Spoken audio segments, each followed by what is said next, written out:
সাদা প্লাস্টিক আবার কি নিয়ে এসেছিস? টানটানা। এই দেখো, ফুড ব্লগার ঝরে ঝরে পড়ছে। ঝরে ঝরে পড়ছে। আজকে হচ্ছে আমাদের বাড়িতে অনেকদিন পরে মাটন রান্না।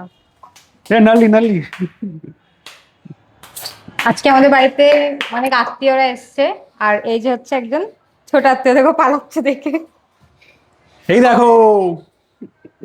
মাটনটা কিন্তু খুব সুন্দর দিয়েছে, একদম জমিয়ে খাওয়া দাওয়া হবে। আজকে রাতে বেলা রান্না হচ্ছে আসলে। আর আর এদিকে দেখো। বাড়িতে তো অনেকেই চিকেন, মানে সরি চিকেন না, মাটন খায় না, তাই তাদের জন্য চিকেন আনা হয়েছে অল্প করে।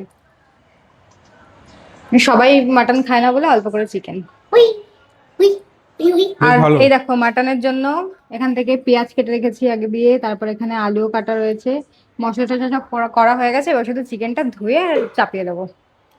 চলো চিকেনটা রান্না করে তোমাদেরকে দেখাচ্ছি। চিকেন না, রাতে চিকেন চিকেন বলছি খালি আমি। মাটনটা রান্না করে তারপর রাতের খাবার তোমাদেরকে আজকে দেখাবো। জমে যাবে। হ্যাঁ একদম। টাটা। টাটা।